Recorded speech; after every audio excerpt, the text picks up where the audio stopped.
Hello eighth class, welcome to YouTube channel. बेटा आज हम हिंदी ग्रामर का लेसन नंबर 25 पढ़ेंगे, जिसका नाम है विराम चिन्ह तथा उनका प्रयोग। सबसे पहले हम जानेंगे कि विराम चिन्ह होता क्या है। विराम शब्द का अर्थ होता है रुकना। बातचीत करते समय हम वाक्यों को लगातार नहीं बोलते, बीच में कहीं ना कहीं थोड़ा रुकते हैं या विराम देते हैं। तो यानी विराम का क्या अर्थ होता है? रुकना। अब प्रश्न उठता है कि बोलने वाला कहाँ कितना रुकता है। रुकते समय वह सामान्य कथन कहता है या प्रश्न पूछता है या आश्चर्य व्यक्त करता है आदि। ये सब विशेषताएं मौखिक भाषा की हैं और इनमें से कुछ भाव भंगिमाओं को लिखित भाषा में व्यक्त करने के लिए कुछ चिन्ह बनाए गए हैं। इन्हीं चिन्हों को हम विराम चिन्ह कहते हैं। जैसे यहाँ पे आपको 12 तरीके के विराम चिन्ह दिए गए हैं और उनका नाम दिया गया है। तो पहला होता है पूर्ण विराम, दूसरा होता है अर्ध विराम, थर्ड होता है अल्प विराम, फोर्थ होता है प्रश्नवाचक चिन्ह, 5 होता है विस्मयदी सूचक चिन्ह, 6 योजक या विभाजक चिन्ह, 7 है निर्देशक चिन्ह, 8 है उदाहरण चिन्ह, 9 है विवरण चिन्ह, 10 है कोष्टक यानी ब्रैकेट और 11 है हंस पद या त्रुटि पूरक चिन्ह और 12 आता है हमारा लाघव चिन्ह या संक्षेप सूचक चिन्ह। तो अब हम इन चिन्हों को संक्षेप में पढ़ेंगे, मतलब विस्तार से पढ़ेंगे। तो पहला था हमारा पूर्ण विराम। पूर्ण विराम क्या होता है? बोलते समय जब वाक्य समाप्त हो जाता है तो उसके लिए लिखित भाषा में पूर्ण विराम चिन्ह का प्रयोग किया जाता है। जैसे प्रधानमंत्री विमान से नीचे उतरे, सभी लोगों ने उनका स्वागत किया, उनके स्वागत में 21 तोपों की सलामी दी गई। यानी कि हमारा जब वाक्य पूरा हो जाता है तो उसके बाद हम जो है क्या लगाते हैं? पूर्ण विराम। सेकंड आता है अर्ध विराम। जब पूर्ण विराम की तुलना में वक्ता बोलते समय कुछ कम समय के लिए रुकता है तब लिखित भाषा में अर्ध विराम चिन्ह लगाया जाता है। यानी पूर्ण विराम में ज़्यादा रुका जाता है और अर्ध विराम में कम रुका जाता है। जैसे नेताजी भाषण देते रहे, लोग शोर मचाते रहे। सेकंड है सभी लड़कों ने अपने अपने बैग खोले, लंच बॉक्स निकाले और मिलजुल कर खाने लगे। पूर्ण विराम में हमारी बात पूरी हो जाती है। अर्ध विराम में आधी बात बोलकर हम 1 सेकंड के लिए जो रुकते हैं उसे हम कहते हैं अर्ध विराम। थर्ड आता है अल्प विराम। अब अल्प विराम में जो है अर्ध विराम के मुकाबले बहुत कम रुका जाता है। इसमें और भी कम समय के लिए रुका जाता है। जब वक्ता बोलते समय वाक्य के बीच में अर्ध विराम की तुलना में कम समय के लिए रुकता है तब लिखित भाषा में इसके लिए अल्प विराम चिन्ह का प्रयोग किया जाता है। जैसे यहाँ पे सारी चीज़ें जब एक जैसी आ जाती हैं, या किसी का नाम या किसी जगह का नाम या किसी वस्तु का नाम, तो हम उसमें बीच में कॉमा जो लगाते हैं तो वो क्या होता है? हमारा अल्प विराम। जैसे प्रधानमंत्री का भाषण सुनने के लिए स्त्री पुरुष बच्चे बूढ़े सभी पहुँचे। सेकंड है सच बोलना, दूसरों की मदद करना, सबसे मधुर वाणी में बोलना, सभी गुण अच्छे बच्चों की निशानी है। थर्ड है नहीं, मैं यह नौकरी नहीं करूँगी। तो ये था हमारा अल्प विराम। फोर्थ आता है हमारा प्रश्नवाचक चिन्ह।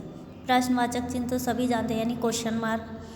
जब वक्ता बोलते समय वाक्यों में प्रश्नवाचक शब्दों कब, कहाँ, कैसे, क्यों आदि का प्रयोग करते हुए प्रश्न पूछता है तब लिखित भाषा में वाक्यों के अंत में प्रश्नवाचक चिन्ह लगाया जाता है। जैसे आप कब वापस लौटेंगे, यह कमीज़ तुमने कहाँ से खरीदी, क्या आप मेरे घर आ सकते हैं, या फोर्थ है हमारा कितना खाना बचा। ये हमारे होते हैं प्रश्नवाचक चिन्ह। 5 आता है विस्मयदी सूचक चिन्ह। ये तो सभी जानते हैं।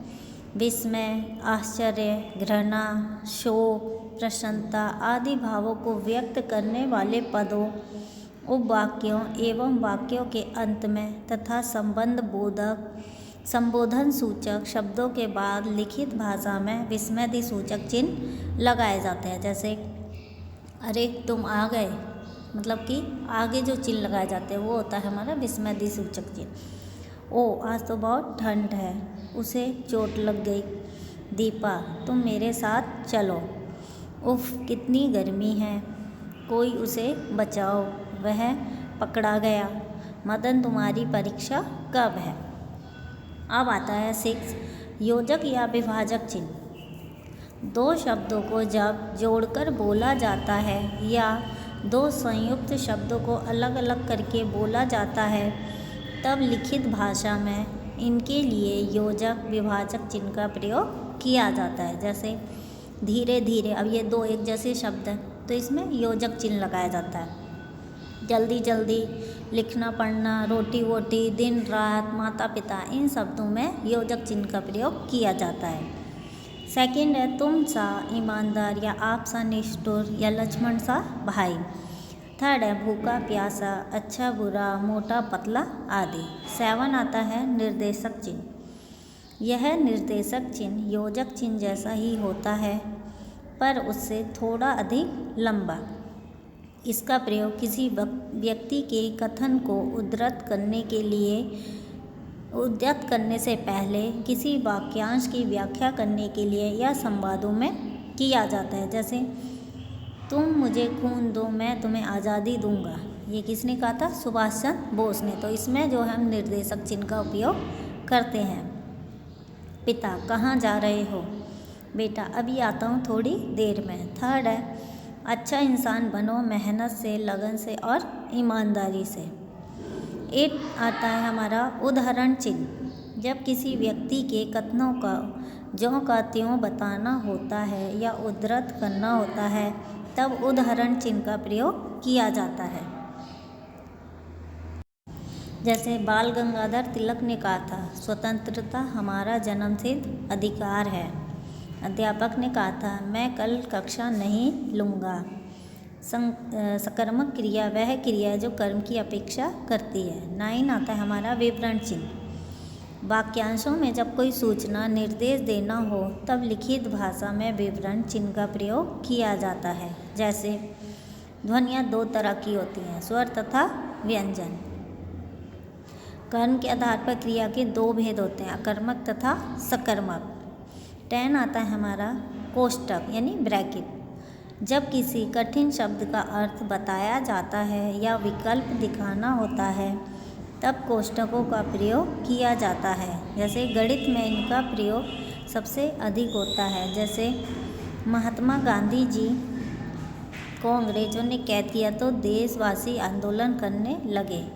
और जैसे अकर्मक क्रिया तो इंग्लिश में लिखा, विशेषण तो इसको एडजेक्टिव इंग्लिश में लिखा।